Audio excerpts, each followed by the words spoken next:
sight and picks up a nice gain. Here's a 2nd and 2 now from the 33.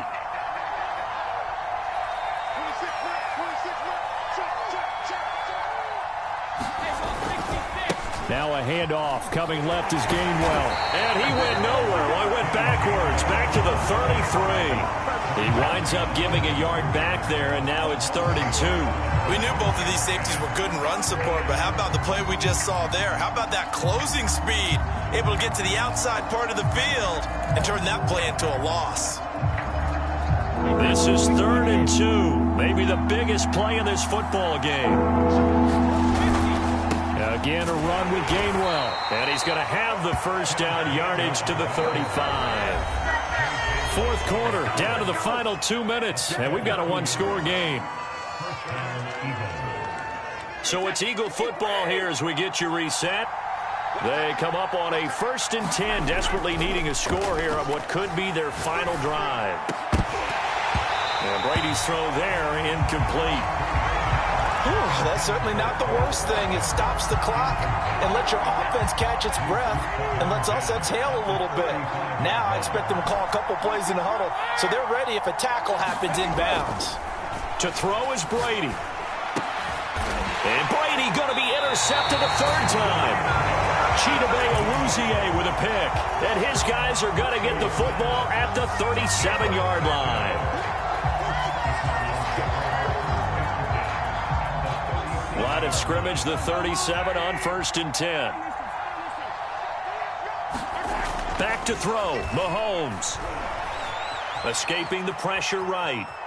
And he can't get a throw away. He's taken down. And no matter what the situation, the O-line just hates that because they feel like they didn't protect little brother back there, right? Man, that's just so difficult for them because just think about every single play. When you decide to throw the football, you're dealing with some of the best athletes on the planet. You're talking about guys, if they weren't playing football, they'd be starring in the NBA at power forward. It's a really difficult task. So 3rd down now. They need the 27-yard line for a first.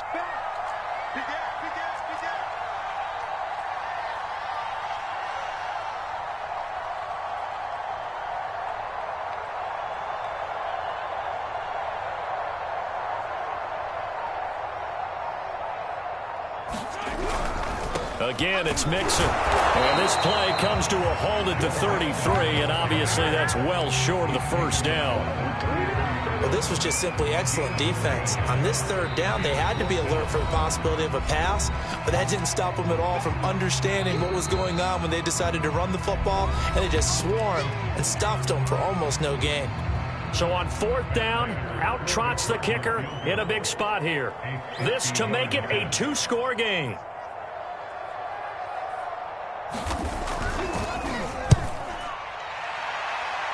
And that is no good. Oh, he missed it just wide of the upright, and this score will stay right where it is. Things just got interesting. They tried for the long field goal there to salt this one away. They don't get it, and now a little time for the other guys to mount a late drive. Well, they thought their kicker would put it through the post and finish this one off. I'm sure they discussed pooch punting it and letting their defense take over. Well, the defense now has to make it stand up, but they didn't get the best field position because the ball comes back to the line of scrimmage.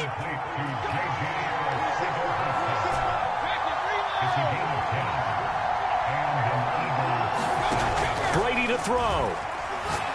There goes a deep ball, end zone. And it's caught. It's a touchdown.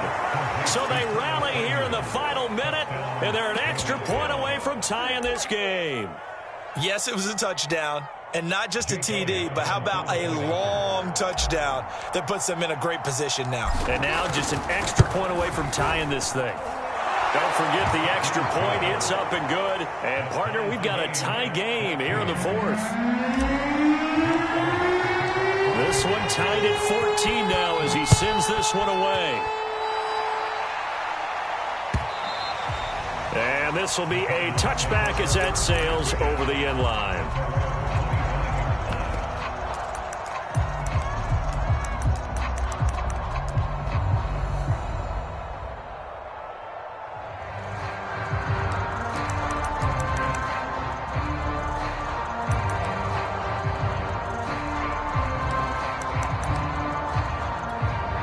Ready to go with their next drive, and at the line, the Cardinal offense. They have a little bit of time here to get into field goal range. Not much. In a tie game, you don't want to do anything crazy, right? I agree with you on that one. Risk-reward, okay? If you go for it, what is the absolute reward on this? But the risk is probably greater. Run the clock out, get to overtime, and try and win it there. All right, we'll see if they do just that. On second down now. It's Ingram. Oh, and what a nice tackle there. That will hardly move the needle at all offensively. A very short game. Some of the most unselfish players on any football team, defensive tackles, because we ask them to just eat up blocks and allow other people to make tackles. But when he can make a play himself, as we just saw there, that's a big day. And now with 6 seconds remaining, they're going to burn their final timeout. Well, the guys who are paid to make the tackles deserve some kudos there, but I think they deserve even bigger ones because in that situation, they had to be thinking pass. Loosened up defense, going to pass coverage. Instead, maybe they surprised them a little bit running the ball, yet they rallied to it and stopped them well short of a first down. 4 quarters not enough. We're all even, and to overtime we go. How much fun is this for everyone who's watching the game? How much fun is it for us to see this one get an extra period to get settled? Overtime in a playoff game, awesome setup. Remember, the rules the same as they would be in the regular season. That's exactly right, Brandon. Remember, the receiving team, if they score a touchdown, game is over. But if they kick a field goal or don't score, the other team gets a chance to get the football. They get a possession. If they go down and score, they win the football game at that point. If both teams kick field goals, we keep playing. If a defense scores, let's say the receiving team gets the ball, doesn't score, or they throw a pick six or fumble, gets picked up, the defense scores, game over. But here's the best part. In the regular season, only one period is played. We could call it a tie. Here, we're going to play until we have a winner. Arizona's offense at the line, ready to get their drive started. Here's Joe Mixon as they start on the ground. And they get him down, but not before he takes it across the 40-yard line. One play has him up past the 40 already, and another 1st and 10. Now Joe Mixon. And he'll be taken down across the 50 at the 45 in enemy territory. 76 yards rushing for him now as he is just trying to will his guys to an overtime victory. Now hold everything here. We're going to get a timeout by the offense. So we'll take a break with them and be right back. Back-to-back good plays have them on the move on 1st down. A handoff running left, Mixon. And this will leave him a yard short. Nice pickup of 9 yards on 1st down. On 2nd down, here's Mixon. And he'll work it inside the 30 to the 29-yard line.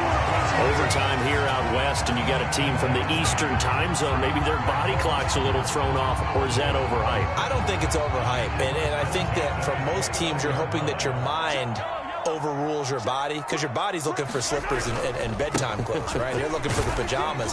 But in this case, you've got to stay with it mentally. And what a lot of teams do, they never change their watches. They always say on East Coast time, and just go ahead that way to try and defeat any of the effects of moving to the West.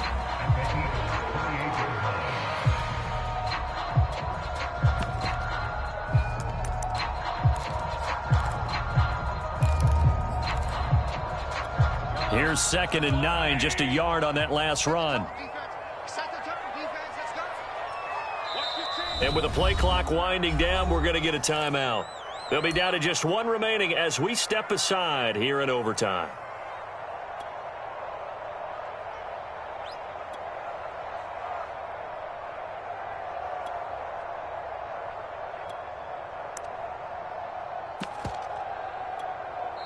And now the Eagles going to signal for a timeout.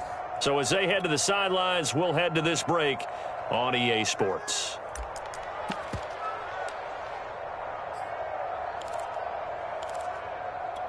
Second and 9.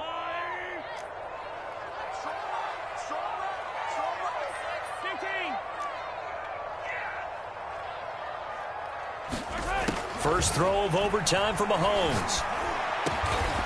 Going down the middle, and it's complete. And he takes it down to the 10-yard line. Defensively now, the ultimate challenge. Of course, the ball gets in the end zone, this thing's over. And I remember my coaches always talked about in goal line situations, and now you're in overtime where they have to keep them to 3 points. Otherwise, this thing is done.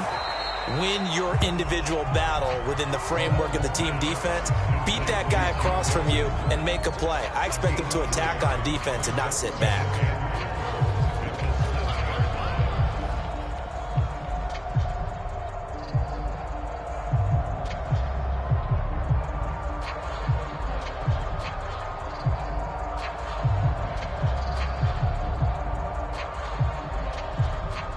The line of scrimmage, the 7 now on 2nd and goal. Another try for Mixon. And he's going to score. It's a touchdown. No flags. And in an overtime thriller, they are moving on in the playoffs. No rest. They get to keep playing. And Charles, on the losing side of things, you know, they didn't come in here as the favorite to these playoffs, but they came in with a lot of hope and anticipation. Tough to have that all snuffed out so quickly. It really is. You're one of 12 teams when the playoffs begin that still has a chance to win the Super Bowl. So that's pretty darn good. And as you often talk about, a lot of hope when the playoffs start.